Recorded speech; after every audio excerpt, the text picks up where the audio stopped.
Luqas chapter 21. And looking up, he saw the rich putting their gifts into the treasury, and he saw a certain poor widow putting in 2 mites. And he said, Truly I say to you that this poor widow has put in more than all. For all these, out of their excess, have put in offerings for Elohim, but she, out of her poverty, has put in all that she had to live on. And as some were speaking about the set-apart place, that it was adorned with goodly stones and gifts, he said, These that you see, the days are coming in which not one stone shall be left upon another that shall not be thrown down. And they asked him, saying, Teacher, but when shall this be? And what is the sign when this is about to take place? And he said, See that you are not led astray, for many shall come in my name, saying, I am, and the time is near. Then do not go after them. But when you hear of fightings and unrests, do not be alarmed, for these have to take place first, but the end is not immediately. Then he said to them, Nation shall rise against nation, and reign against reign, and there shall be great earthquakes in various places, and scarcities of food, and deadly diseases, and there shall be horrors and great signs from heaven. But before all this, they shall lay their hands on you and persecute you, delivering you up to the congregations and prisons, being brought before sovereigns and rulers for my name's sake, and it shall turn out to you for a witness. Therefore, resolve in your hearts not to premeditate on what to answer, for I shall give you a mouth and wisdom which all your adversaries shall not be able to refute or resist. And you shall also be betrayed by parents and brothers and relatives and friends, and some of you shall be put to death, and you shall be hated by all because of my name.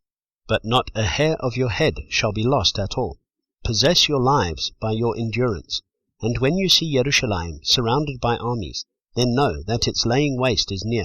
Then let those in Yehudah flee to the mountains, and let those who are in the midst of her go out, and let not those who are in the fields enter her, because these are days of vengeance, to fill all that have been written. And woe to those who are pregnant, and to those who are nursing children in those days, for there shall be great distress in the earth, and wrath upon this people. And they shall fall by the edge of the sword, and be led away captive into all nations, and Jerusalem shall be trampled under foot by the nations, until the times of the nations are filled. And there shall be signs in the sun, and moon, and stars, and on the earth anxiety of nations, in bewilderment at the roaring of the sea, and agitation, men fainting from fear and the expectation of what is coming on the earth, for the powers of the heavens shall be shaken. And then they shall see the Son of Adam coming in a cloud, with power and much esteem. And when these matters begin to take place, look up and lift up your heads, because your redemption draws near. And he spoke a parable to them. Look at the fig tree and all the trees. When they have already budded, observing it, you shall know for yourselves that summer is now near. So you also, when you see these matters take place, know that the reign of Elohim is near. Truly I say to you, this generation shall by no means pass away, till all shall have taken place.